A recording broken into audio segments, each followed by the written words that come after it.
Labadiena, brangus Delfi žiūrovai, Gamtos ateitis komanda, projektas Tvari Lietuva ir mūsų misija išpakuoti Lietuvą.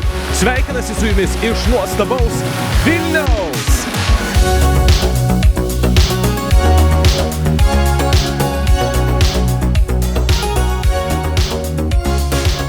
Šiandien laidoje matysite.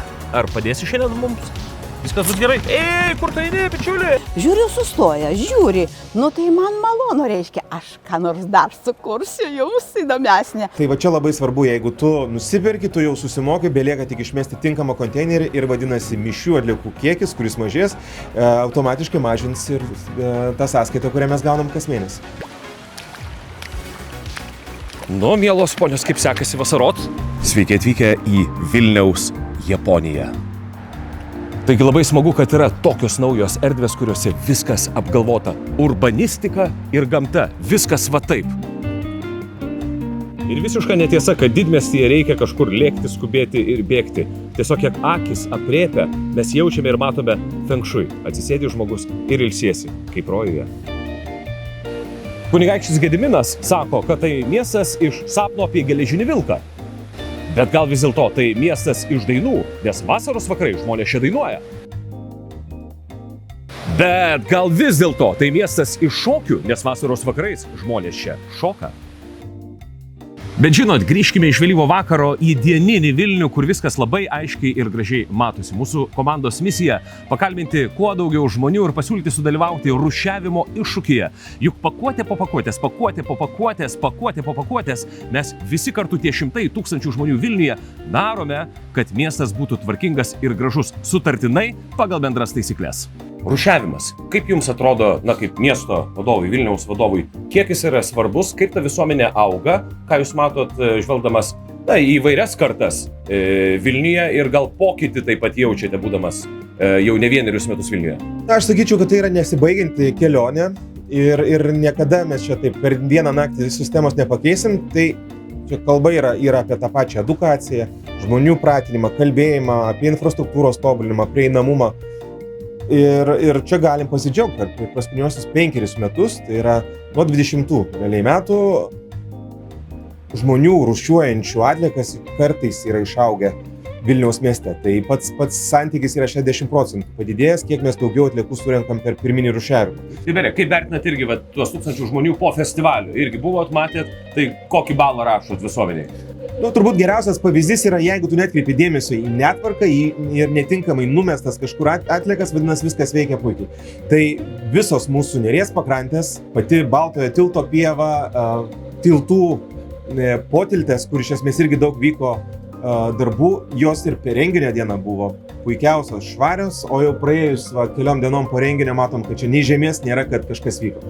Ir merė, keli dalykai per rūšiavimą. Skutimosi peiliuką, kur mes stumėt? Skutimosi peiliuką mėščiau į mišrias atliekas. Sudužę akiniai, kur keliauja? Sudužę akiniai keliautų turbūt irgi į mišrias atliekas. Suplyšusios kojinės? Tekstilės konteineris. Klausimų daugiau nebėra. Ir jie nebuvo suderinti iš anksto. Taip, tikrai taip. Ačiū. Tarp klaidžių daugiabučių kiemų bandome surasti gamtos stebuklą, kurį sukūrė ponia Kristina ir apie kurį pasirodo visi žino. Žinom. Daug širdies įdėjo? Daug. Kaimynė pirmam aukštai gyvena, nežinau vardo tikrai. Ir jinai įdėjo čia labai daug darbo, žinokit. Malonu matyti kiekvieną kartą grįžęs po darbo, kad yra toksai gražus vaizdas. Tai, kad jis įdeda visą savo gyvenimą čia yra pats gražiausias dalykas pasaulyje. Ačiū Jums labai už visą šitą grožį. Malonu. Va čia aš galiu eiti ten užeisiu, o paskui jūs užeisit čia, bus gėlės ir aš kalbėsiu ką nors. Ką paklausit? Ponia Kristina, tai mes ir atėjom jau. Labai malonu. Ar būtų galima pasakyti, kad jūs esat pati tikriausia gamtos čempionė? Taip, galima. Vilniaus gamtos entuziastė? Taip. Jeigu tokį žemėlapį darytume, pirma vieta garantuota? Tai aš pirmą vietą grožio konkursuose mano gilino grožio daug kartų laimėjau, daug turiu apdovanojimų. Kaip jūs čia jaučiatės? Kas čia yra? Papasakokit. Aš laimingai jaučiuosi. Man malonu, aš ką nors sukūriu, užeinu pro langus žiūriu. Kaip žmonės praeiviai žiūri. Žiūriu, sustoja, žiūri. Tai man malonu, reiškia, aš ką nors dar sukursiu jums įdomesnę. Kasmet stilius keičiasi. daug buvo visokių stilių, visokių gėlių. Nu dabar taip pat palikau. Kristina, kodėl jūs visą tai padarėte? Kodėl? Todėl, kad myliu gamtą, myliu gėlės. Nu ir dar veiklos reikėjo. Rankos prašosi veiklos. Aš kada įkišu rankas į žemę, aš iš ten gaunu jėgų. Gaunu malonumą, gaunu jėgų, sveikatos gaunu. Su sveikata pagerėjo mano, kada aš pradėjau čia tvarkyti. Pagerėjo sveikata, tiesa. Tai Kristina, koks jūsų moto? Nu, aš rankomis nemojuoju, jeigu man liūdna, aš visada rasiu savo darbą, užsiėmimą. Rankos mano šitas užimtas, arba drabužius galiu savo kurti, arba gėlyną kuriu, arba tvarkau, šiukšlės rankų išgėlinu, nieko pasau, karūna nuo galvos nenukris, jeigu aš pasilenksiu. Žinant, kad mieste gyvena 100 000 žmonių, žinoma, kad reikia kažko išsiskirti. Šiandien mūsų akcentas yra draugužis, kuris padeda nešioti pakuotes. Ar padėsi šiandien mums? Viskas bus gerai. Ei, kur tai eini, bičiuli? Pažiūrėkit. Yes, suradom tikrai tai, kas yra geras pavyzdys. Ir pagal visą parašymą, apibūdinimą, viskas taip ir sudėta, kaip turi būti. Puikiai, iki pat viršaus, išrūšiuota, tvarkingai ir gražiai. Sostinė didžiuojamės. Regis tikrai pataikėme pačiu geriausiu laiku. Sostinė tokia gyva, šarminga ir tikrai laukia nuostabus didelis renginys. Bet kaip gera, kai apie viską yra pagalvota. Pasižiūrėkit, maistu pasirūpinta. Tūkstančiai žmonių galės valgyti, aišku, bus daugybė pakuočių, bet pasižiūrėkit, viskas sudėliota ir aiškiai parašyta, kur žmonės turi ką mesti, konteinerį atidaryti, net rankų nereikia varginti. Viskas čia tikrai regis pavyks. O mes keliaujame prie žmonių ir suteikime jiems galimybę sudalyvauti mūsų rūšiavimo iššūkyje. Ligita. Brigita. Vilnietės. Taip. Kaip galvojat, kaip prabėgs šitas didelis renginys, ar bus daug ką pakuoti? Bus daug ką pakuoti ir mes dabar visiems parodysim, kaip tai reikia daryti. O namuose rūšiuojat, pakuojat? Taip, rūšiuojam. Pakuotė po pakuotės, pakuotė po pakuotės. Pabandom kartu. 3-4. Pakuotė po pakuotės. Ir dar. Pakuotė po pakuotės, pakuotė po pakuotės, pakuotė po pakuotės, pakuotė po pakuotės.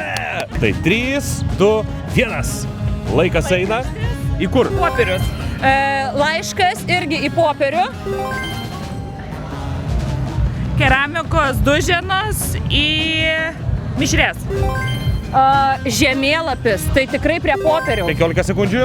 Stiklinis ikrų indas į stiklą. Plakatas prie popieriaus, vadovėlis prie popierių. 5. Purinas kuspėtės ir vietėlis popierius. 4. Origami mišrios, nežinau kur. Cigaretė mišrios.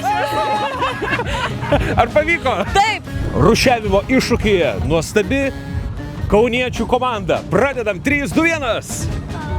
Cigaretės Nuorūka mišrios. Metam. Žemėlapis, popierius. Origami, popierius. Plakatas, popierius.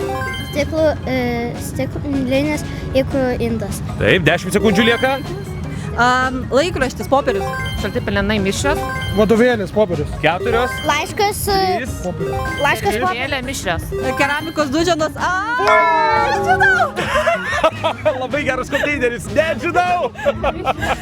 Jeigu jums atrodo, kad aš esu kažkur nacionaliniam parke, žinokit, klystat. Pats Vilniaus centras. Vasaros 2 mėnuo jau pabaigoje ir vandens Vilnelėje kai kur vos siekia iki Kulkšnės. Miestas, kuris 25 metais buvo Europos žalioji sostinė, ir akivaizdu, kad ta žaluma traukia visus. Antis, žmonės pailsėti ir vasaroti čia.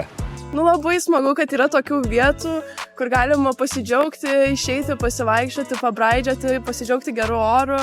Tai tikrai labai faina. Baltramiejau, kaip tau atrodo čia aplinkui tvarkinga, švaru, gražu?